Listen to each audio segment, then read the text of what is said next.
কত বড় শয়তানের চোর। আমাদের দেশের অধিকাংশ শয়তান, অধিকাংশ চোরগুলো দেখবেন ডিগ্রি অনেক বড় বড়, ওখান থেকে পাস, বিশাল বড় বড় ডিগ্রি অর্জন করে সমাজের বড় বড় মাথা দখল করে নেয়। কিন্তু সমাজের বড় বড় মাথা দখল করলে এরাই সমাজের বড় বড় চোর হয়। যত শিক্ষা বাড়ে তত শয়তান বাড়ে। এক সময় মানুষের শিক্ষা ছিল কম, মানুষ ছিল, অমানুষ ছিল না।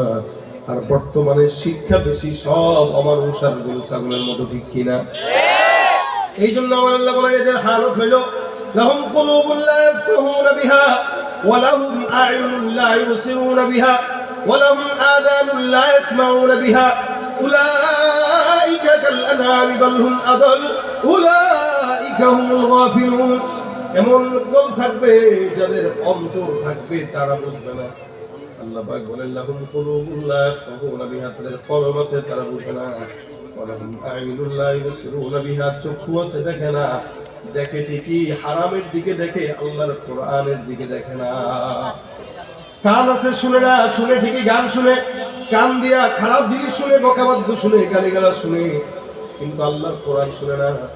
দিন আছে বুঝে না, অর্থাৎ আল্লাহর দিন বুঝে না, নামাজ বুঝতে চায় না, ইসলাম বুঝতে চায় না, কোরআন বুঝতে চায় না, সুন্নাত বুঝতে চায় না, বাকি যত খারাপ খারাপ জিনিস আছে সব ঠিকই বুঝে।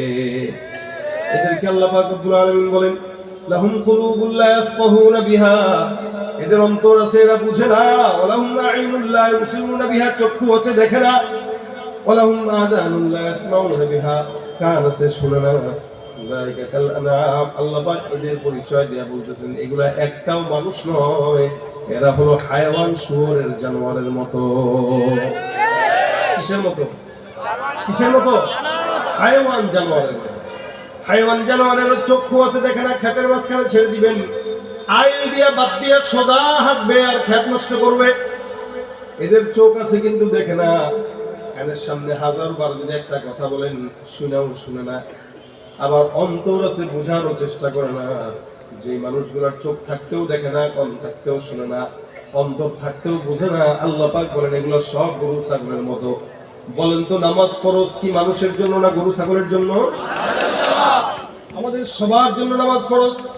এরপরেও কতগুলো মানুষ এখানে পাবেন যারা ফজর পড়ে নাই, আসর পড়ে নাই, মাগরিব পড়ে নাই, এশাও পড়ে নাই, কিন্তু মাহফিল শুনতেছে, ঠিক আছে, বয়ান ঠিকই শুনতেছে, কিন্তু নামাজ পড়ে নাই।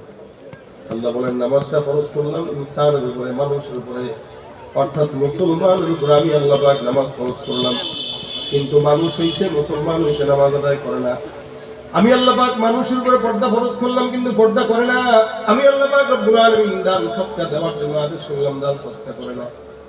একটা কুকুরও নামাজ পড়ে না, গরুও নামাজ পড়ে না, হায়াওয়ান নামাজ পড়ে না।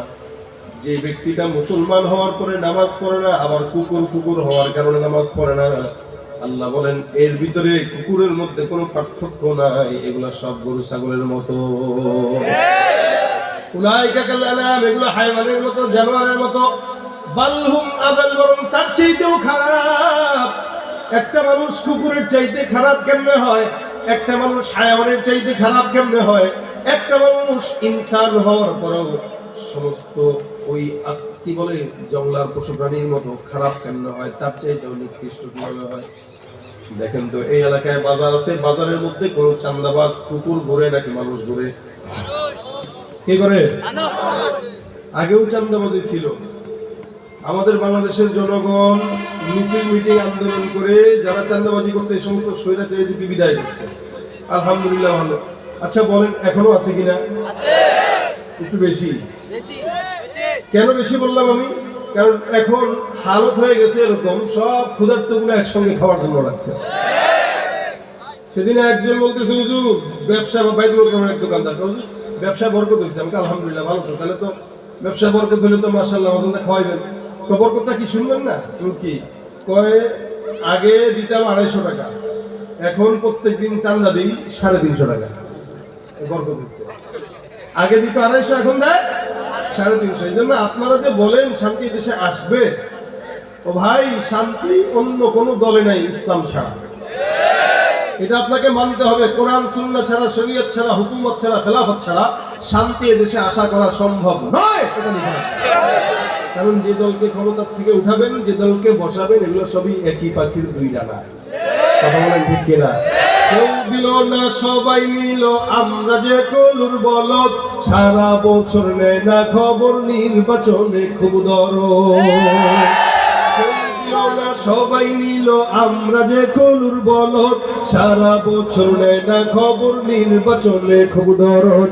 নির্বাচনের আগে নেতায় ধরে কত রকম বেশ, নির্বাচনের আগে নেতায় ধরে কত রকম বেশ। দেখতে দেখতে গোল্লায় গেল আমার সোনার বাংলাদেশ, একে একে শেষ করেছি সবার দেখা হইল শেষ। দেখতে দেখতে গোল্লায় গেল আমার সোনার বাংলাদেশ। যাদের হাতে যায় ক্ষমতা দেশ যেন বাপের ভিটা, রাখতে চেয়ার শুরু করে বিদেশিদের পাচাটা। যাদের হাতে যায় ক্ষমতা দেশ যেন বাপের ভিটা, রাখতে চেয়ার শুরু করে বিদেশিদের পাচাটা। বিদেশিদের কথা মতো চালায় ওরা নিজের দেশ, বিদেশিদের কথা মতো চালায় ওরা নিজের দেশ। দেখতে দেখতে গোল্লায় গেল আমার সোনার বাংলাদেশ, কিনা? একে একে শেষ করেছি সবার দেখা হইল শেষ। দেখতে দেখতে গোল্লায় গেল আমার সোনার বাংলাদেশ, দেখতে দেখতে গোল্লায় গেল আমার সোনার বাংলাদেশ। শান্তি আছে কোথায়? বলেন বলেন কোথায়? আমার আল্লাহ বলেন, বান্দা কুকুরকে আমি আল্লাহ পাক চান্দাবাজি বানাই নাই, শুয়োরকেও চান্দাবাজ বানাই নাই। এলাকার মধ্যে চান্দাবাজি, খুন গুম হত্যা অবিচার যা কিছু আছে এগুলো একটাও কুকুর করে না, মানুষ করে। আমার আল্লাহ পাক ডাক দিয়া বলেন, যে এই কাজটা কুকুর করে না, শুয়োর করে না, হায়ওয়ান করে না, জানোয়ার করে না, ওই কাজটা তুমি মানুষ হয়ে করার কারণে তোমার দাম কুকুরের চাইতেও খারাপ। এ ভাইরা আমার, এই কারণে আল্লাহ পাক রব্বুল আলামিন বান্দাকে গুনাহ করার একটা দিল দিয়ে দিয়েছেন। ওই দিলটার ভিতরে গুনাহ মনে হয়, গুনাহ মজা লাগে, ঈমানও মজা লাগে।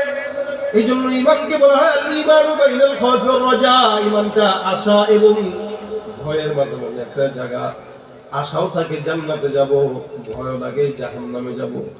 কিন্তু বান্দা কোন রাস্তায় জান্নাত, কোন রাস্তায় জাহান্নামে তাও বলে দিয়েছেন। আল্লাহ পাক বলেন, গুনাহ হয়ে যাবে, টেনশন নাই, ইস্তিগফার করো, আমি আল্লাহ পাক বান্দার সব গুনাহগুলোকে maaf করে দেব। সুবহানাল্লাহ। ফাকুলতু ইস্তাগফিরু রাব্বাকুম ইন্নাহু কানা গাফফারা। নবী আমার ডাক দিয়া বলেন, কোন ইমানদার বান্দা যদি একবার জবান খুলে পড়ে আস্তাগফিরুল্লাহ, আমার নবী বলেন আল্লাহ পাক সমুদ্রের ফেনা পরিমাণ গুনাহ যদি হয়, বান্দার সব গুনাহগুলো আল্লাহ পাক সাধারণ ক্ষমা ঘোষণা করে দেন।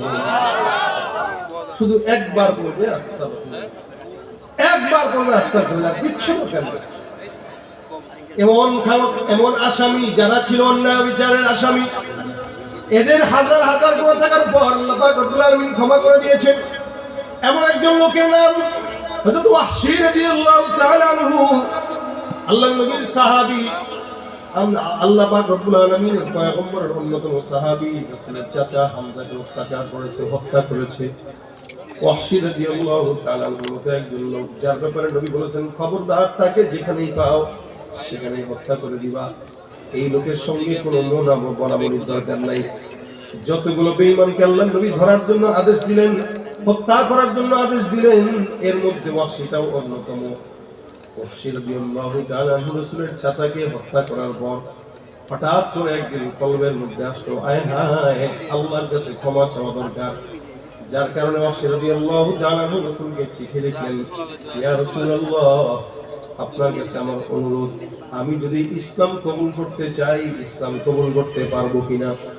নবী আমার ডাক দিয়ে বলতেছেন, অবশ্যই তুমি ইসলাম কবুল করবা, ইসলাম কবুল করতে কোনো বাধা নাই। ওয়াহশী ডাক দিয়ে কয়, রাসূল, আল্লাহ পাক কোরআনের একটা আয়াতে, যে আয়াতের মধ্যে আল্লাহ পাক বর্ণনা করেছেন, ওই আয়াতটার মধ্যে আমি নিজের সমস্ত অন্যায়গুলো পাই।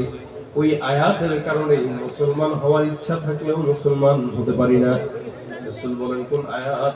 ওই ওয়াহশী চিঠি লিখে পয়গম্বরকে জানাই দিয়েছেন, ওয়াল্লাযীনা লা ইয়াদউনা মা'আল্লাহি ইলাহান আখার ওয়া লা ইয়াকতুলুনা আন-নাফসা আল্লাতী হারামাল্লাহু ইল্লা বিল হক ওয়া লা ইয়াজনুন ওয়া মান ইয়াফআল যালিকা ইয়ালকা আসামা।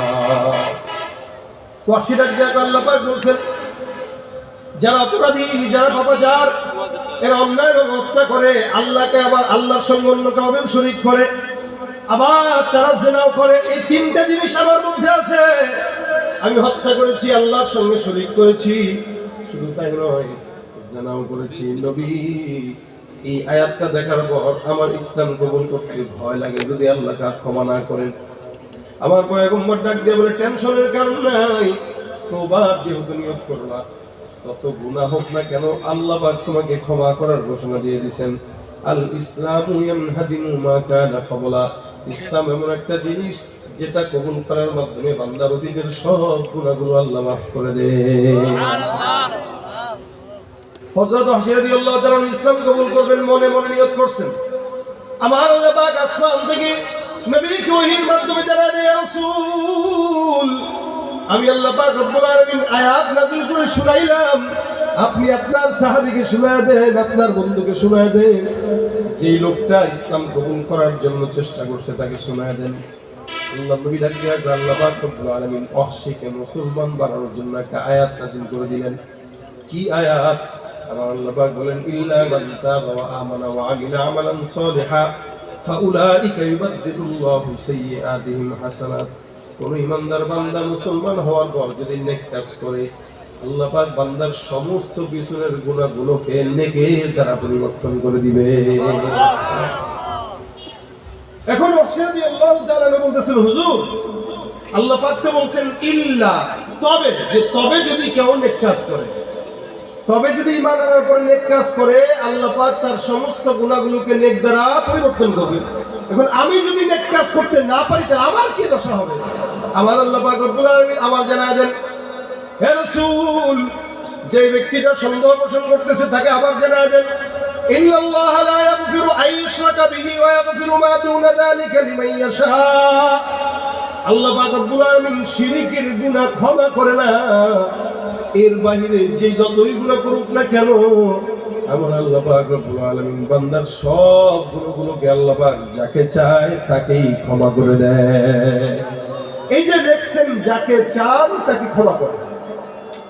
এতটুকু কথার জন্য হযরত ওয়াহশী রাদিয়াল্লাহু তাআলা রাসূলকে বলে, হুজুর, আল্লাহ পাক তো বলতেছেন যাকে চান তাকে ক্ষমা করেন, ইনশাআল্লাহ শিরক তো করব না, মুসলমান হব, কিন্তু যাকে চান তাকে ক্ষমা করেন শব্দ তারা কিন্তু আল্লাহ পাক কিছুটা উজ্জ্বল রাখছে। তার মানে আমাকে যদি আল্লাহ পছন্দ না করেন তাহলে আমাকে ক্ষমা করবে না, তখন আমার দশা হবে। মানে সে যে মুসলমান হবে, সাচ্চা মুসলমান যে হবে, এটা সে ভালো করে আগে বুঝে নিচ্ছে যে হওয়ার পরে আমার যেন কোনো প্রতিবন্ধকতা না থাকে। নবী আমার আমাকে একটু বলে শোনায় দেন, যেহেতু আমাকে আল্লাহ পাক ক্ষমা করবে কি করবে না গ্যারান্টি নাই। আল্লাহ পাক বলছেন, লিমান ইয়াশা, যাকে চায় তাকে ক্ষমা করবে। নবী আমি কি করব? আমার আল্লাহ পাক রব্বুল আলামিন ওয়াহশীকে মুসলমান বানানোর জন্য আবার 3 নম্বর আয়াত নাযিল করে দিয়েছেন। সুবহানাল্লাহ। কয়টা আয়াত? কয়টা? 3টা। এমন একটা কাফের, যে কাফের নবীর চাচাকে হত্যা করলো, এমন একটা কাফেরকে মুসলমান বানানোর জন্য আমার আল্লাহ পাক রব্বুল আলামিন একটা নয়, 2টা নয়, 3টা আয়াত নাযিল করলেন। এবার 3 নম্বর আয়াতে আল্লাহ পাক ফাইনাল কথাটা জানায় দেয়, কুল ইয়া ইবাদিয়াল্লাযীনা আসরাফু আলা আনফুসিহিম লা তাকনাতু মির রাহমাতিল্লাহ। হে পয়গম্বর, আপনি সব উম্মতকে জানায় দেন যারা তাদের অন্তরের উপরে যারা সন্তুষ্ট না, যে ব্যক্তিটা তার গুনাহ নিয়ে পেরেশান, ওই ব্যক্তিকে জানায় দেন লা তাকনাতু মির রাহমাতিল্লাহ, তোমরা এরকম বান্দারা আল্লাহর রহমত থেকে নিরাশ হয়ো না। মহব্বত যখন আল্লাহ পাক রব্বুল আলামিন সৃষ্টি করেন, বানান মহব্বত মানে প্যার, ভালোবাসা, মায়া, এটাকে আমার আল্লাহ পাক রব্বুল আলামিন যখন সৃষ্টি করেন, এটাকে 100